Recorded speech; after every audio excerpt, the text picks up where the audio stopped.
Hey VC, what's up? It's me, yours truly. I'm back to post a quick video here. This is going to be a response video to Captain Howdy John, his 1,800 subscribers contest. I just saw he posted that pretty recently, the last day or two. So had a quick minute and wanted to make sure I did a response before I got to running around this evening. And yeah, everybody knows John, of course.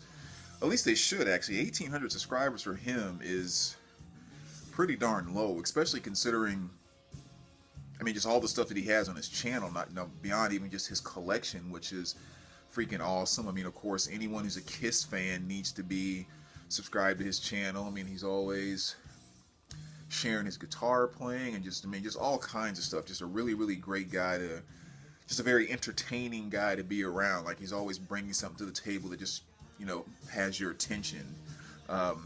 So yeah, dude, love you to death. Congratulations on the 1,800 subs, and wanted to make sure I jumped on and did a video. So basically, it was kind of two questions, and I think I'm gonna kind of do them in reverse a little bit. So I think question one was kind of show an album that I don't remember exactly how it was worded. I watched it once this morning, but it was something like show an album that kind of brought a group or artist kind of back. Like maybe they were on the downturn and then they had this album that came about that just shot them back up to their superstardom or whatever. And since he had 1,800 subs and kind of went back and worked his way back up to 1,800 subs, the second question was, show some different artists or songs that have been covered by other artists, that have kind of, taken it up a notch, or, and so forth. So that's the second question. I'm going to start with the second one here and pull out a couple that just immediately came to mind. And on some of these too, I'm not going to say that all of these are covers that are better than the originals. At a minimum, they are, I say, arguably equally as good or better. Okay, so just kind of run through them here really quick. I'll start off here with Pet Shop Boys. This is retrospective, and the cover that they did off of this is the song "Always on My Mind," which of course we know, Willie Nelson did, and Elvis Presley and so forth, and I was going to say Depeche Mode, Pet Shop Boys, that they did kind of a more upbeat, dance 80s type thing to it, and it really worked out well. It's definitely a very, very good song, one of my favorites by them. So that was definitely a great cover of a classic song. One of the few songs that I really like by Elvis Presley, because I'm not a huge Presley fan. I've never bought an Elvis Presley LP, but that is one of the few songs that I really like by him. So that's a good cover. Excuse me. Another one here, which I've spoken about fairly recently, is off of this album by Disturbed, and it is their cover of Sound of Silence. Of course, Simon and Garfunkel. And again, Simon and Garfunkel is just, that song is so classic and just such perfection. It's almost impossible for me to say that someone actually does it better than them. You can't. It's Sound of Silence by Simon and Garfunkel. At the same time, I think Disturbed did a great justice to the song, without question. They definitely upheld the power and the greatness of that song. So, I'll definitely give them props for having the courage to cover it and also doing it extremely well. So if you haven't heard that, make sure you check it out. Moving right along, of course, great covers. We have to touch base on this.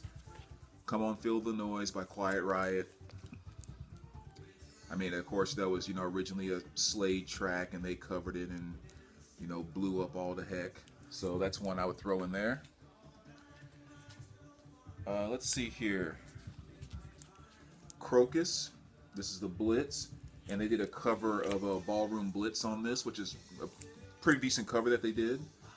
So that's one I would definitely share and kind of throw into the answer to that question.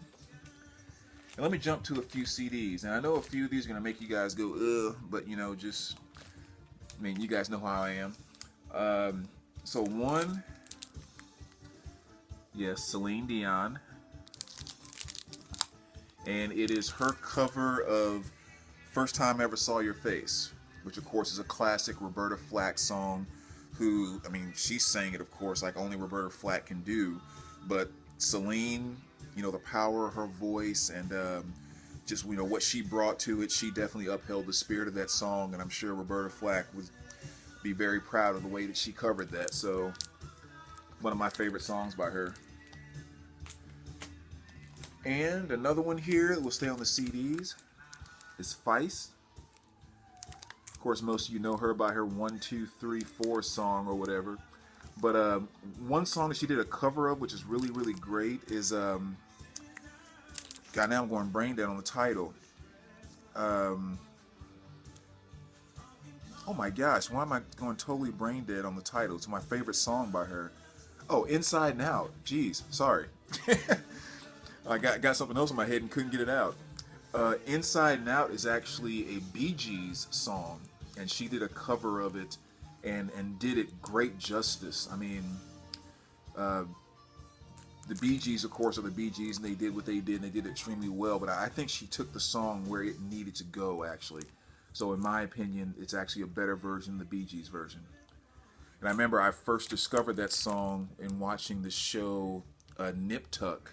And there was a scene in there where, for those of you that know Nip Tuck, know Christian Troy, who was kind of the, you know, playboy, and all he cared about was money and fancy things and cars and women and all of that.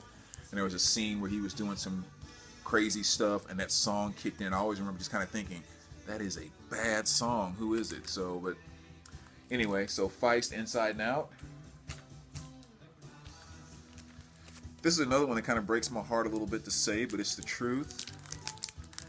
Taj Mahal, he did a cover of That's How Strong My Love Is, which is a song that Otis Redding had done. But, I mean, quite frankly, Taj Mahal took it to another notch with his version. I actually like his version better than Otis Redding, and there's very few things when it comes to Otis I could say like that. But so yeah, That's How Strong My Love Is by Taj Mahal, which reminded me of another one I should have pulled out, but I'll save it for a second video. Let's see. Here's one that I think really just completely and totally trumps the original version. And that is Mad World by Gary Jules, who I think originally it was Tears for Fears that did Mad World. And when Tears for Fears did it, it was a little more of a upbeat type of song, and Jules really slowed it down and made it almost kind of like just a guy at a piano kind of feel. I mean, there's other instruments that are in there, but he just really, really mellowed it out and put a very soft but strong passion to it. And every time I hear that song, the only thing I could think is that Tears for Fears missed the boat, and they wrote a great song but did not do it the way it was supposed to be done. Jules nailed it. So Mad World by Gary Jules. Now a few others I'll go through here really quick because most of these probably don't require any type of explanation. When You Were Mine by Cyndi Lauper. You know, originally Prince wrote that song, and you know, she did a cover on it on this album, and I actually like the Cyndi Lauper version a lot better than the Prince version. So that was a great one. One of my favorites, probably, off of Metallica Garage Inc., is their cover of Diamond Head's Am I Evil? You know, with all the different metal stuff out there, I mean, all the different genres and just the tons and tons of stuff that has come out, arguably, Am I Evil is, in my opinion, one of the perfect metal songs. Metal, you could almost even say hard rock, but that song to me is just perfect. You know, very, very powerful vocals, clean, simple riffs, kind of still having that classic 80s kind of guitar, but it's still, you know, I don't know, it's just perfect, and I love it, love it, love it. So Am I Evil by Metallica, that's definitely just as good, if not better than the Diamond Head version, in my opinion. There's a few we can select, and maybe I'll do this on the next video that I do. You know, Hendrix had a lot of great covers, especially a lot of Dylan stuff. So I decided on this one to go with Like a Rolling Stone, the cover he did of Dylan's Like a Rolling Stone at Monterey. This is a fantastic album regardless. I mean, this is definitely one of 3 Hendrix albums that you should have in your collection without question. Fantastic album here. But yeah, Like a Rolling Stone's on here. There's a couple other great covers he does on here too. I mean, he does a cover of Rock Me Baby, which is fantastic. He also does a cover of Wild Thing, and either one of those could be an answer in this as well. So Hendrix live at Monterey. And the last 2, Joan Jett. Of course, you have to go with Crimson and Clover here. Tommy James and the Shondells, which of course their version was perfect, but Joan certainly didn't take it down a notch. I mean, I think her version is right there on par, and one of my favorite songs by her as well. So that's another great cover. And I think probably the one that I would say would be my #1 cover in terms of a song that was, in terms of a song that's so much better than the original. And I think that's saying a lot because the original is incredible. So to even figure out how to be better than the awesome, incredible original, just a task in and of itself. And it's by the one and only Johnny Cash. And that would be his cover of 9 Inch Nails' Hurt off of this album. I mean, like I said, you thought it was remarkable when 9 Inch Nails did it, which it was. And Johnny Cash just took it to a whole nother level on this. I mean, that song draws out so much emotion in me that it's just, it's perfect. It's beyond perfect. The original song was perfect, and this is beyond perfect. So that would be my #1 pick for best cover. Alright, so those are the ones that kind of came to mind immediately. Again, like I said, I'll probably come up with some more, I'm sure, in the near future, and I'll do another video. But let me go back to the first question, which was, again, kind of an artist, an album, or, yeah, but basically, like, you know, album where the artist resurged or kind of put juice back into their career and got back on top from maybe a lower spell. And this may be kind of cheating on the question, but still, I think it's the right answer for me. It would go back to this right here, which is Johnny Cash, and this is the box set for the American recordings. This is all the albums 1 through 6 on the American recordings, including the one I just showed you there. You know, I mean, of course, everyone knows Johnny Cash, and he was, you know, huge when he first came out, and, you know, has always been a classic artist throughout his career. But there was kind of a time period where you can say going into the 70s and 80s, and, you know, especially kind of working through the 90s and all that, Cash wasn't exactly a huge name in putting out multi-platinum albums and all that good stuff. But when he came back and started doing this American recordings, I think he really threw himself back on the map to that classic Cash level, if you will. And he freaking nailed it with these recordings here. I mean, I just talked about you know, the cover of Hurt. You know, on that same album, he also did a cover of Personal Jesus by Depeche Mode, which is a really great cover. He did a cover of The First Time I Saw Your Face, the same one I was talking about Celine Dion did from Roberta Flack. But yeah, I mean, just those type of tracks. What's some other stuff that he did on here? Oh, Ain't No Grave is another fantastic track that's inside of these particular recordings. And it's just, I mean, just really awesome. You know, so this would kind of be my great comeback thing, if you will, is Cash's American recordings. So there's a few different albums in there you can pick if you're actually picking out individual albums. One really cool story that I'll share just kind of really quick, just because I think it's his first album. Here, let me see. Yeah. The last time I was at the Rock and Roll Hall of Fame, which is a while ago, they had a section where they were doing some Cash thing. It wasn't like a whole big exhibit, but you just had some Johnny Cash stuff. And one of the things they had was this overcoat that he was wearing on the cover of this album. And they had it up on, you know, in a glass case, and the, you know, lights on and all that great stuff, and just talking about the making of this album and everything else.